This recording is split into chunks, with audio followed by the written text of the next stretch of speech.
Muy buenas, soy el alumno Daniel Moisés Bresea, patrón de Ingeniería Electrónica 3A, y en esta ocasión, respecto a la práctica número 4 sobre el diodo Zener, estaré simulando el circuito.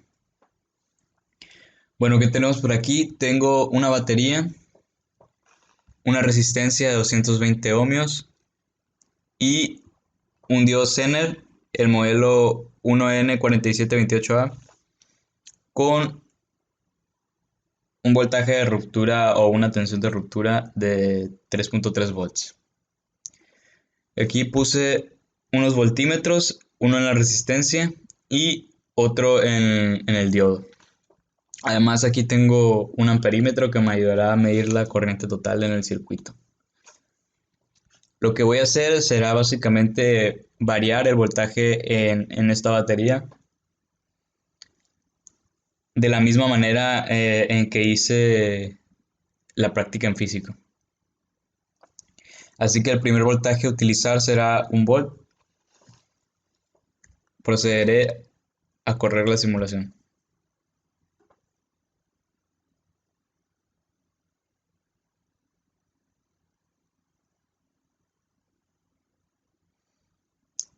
Ok, el primer resultado que obtenemos es básicamente 0 volts en la resistencia 1, una corriente de 0 miliamperes y en el diodo tengo un volt, o sea, el voltaje de la fuente. Prácticamente como si estuviera midiendo paralelo en la fuente. Seguimos con el segundo voltaje que fue 2 volts.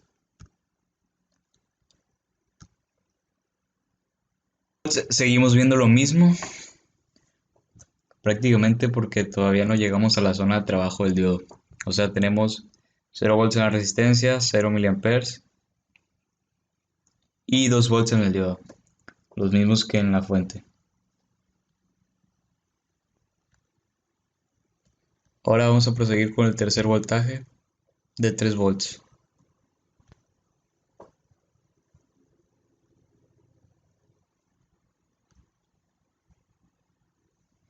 Ok, con 3 volts seguimos viendo todavía lo mismo.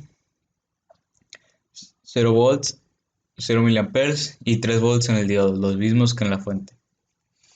Apenas estamos próximos a llegar a la zona de trabajo, así que en teoría a partir de aquí deberíamos de ver un poco de voltaje en la resistencia y una corriente un poco mayor.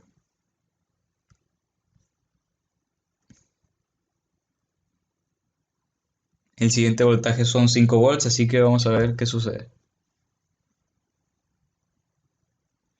¿Qué tenemos por aquí? En la resistencia tenemos 1.69 volts, en el circuito tenemos 7.68 miliamperes y en el diodo tenemos 3.31 volts. A partir de aquí estaríamos entrando en la zona de trabajo según en la simulación.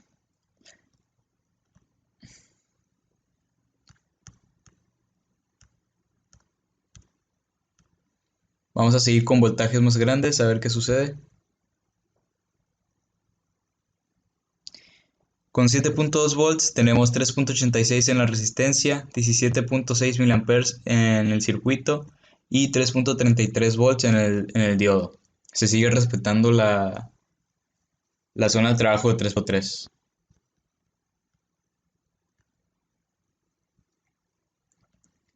Con 9.4 que vemos, notamos que aumenta el voltaje en la resistencia. Tenemos 6.05. También la corriente aumenta 27.5 miliamperes y el que permanece constante o casi parecido al anterior es el voltaje en el diodo 3.35 volts.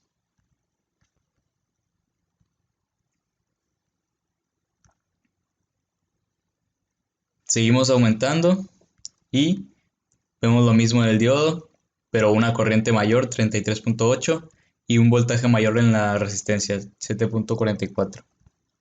Vamos con el último voltaje que es el máximo de la fuente de alimentación 11.7.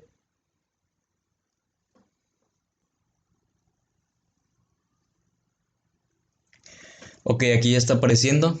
Aumenta el voltaje en la resistencia, aumenta la corriente y permanece casi igual el voltaje en el diodo. Entonces aquí concluiría la simulación. Todo esto que vimos se resumiría en la siguiente tabla. O sea, a partir de todos estos datos es bastante similar a la que hicimos físicamente, así que podemos decir que lo que hemos hecho ha estado bien. Entonces, ¿qué podemos decir de todo esto? Que cuando el Zener está polarizado inversamente, en el tercer cuadrante podemos ver la gráfica, con pequeños valores de tensión alcanzamos una corriente inversa de saturación, que es prácticamente estable y de magnitudes despreciables a efectos prácticos.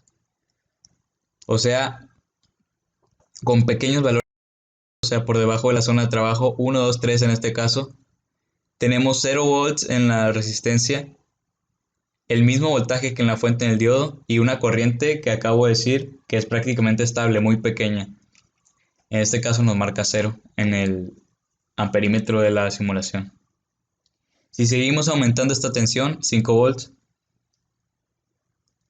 esta tensión de polarización inversa, alcanzamos un determinado valor que se suele denominar voltaje nominal, donde los aumentos de corriente son bastante grandes en comparación a los aumentos de tensión. Básicamente lo que nos ayuda el diodo es a limitar o regular el voltaje que tenemos, la tensión, entre sus dos terminales. En este caso estábamos usando un diodo de 3.3 volts, así que por eso notamos aquí esta pequeña parametrización alrededor de los 3.3. Y como podemos ver, la corriente empieza a aumentar bastante rápido conforme aumentamos el voltaje de la fuente. Y todo el voltaje que no tenemos aquí se va hacia la resistencia.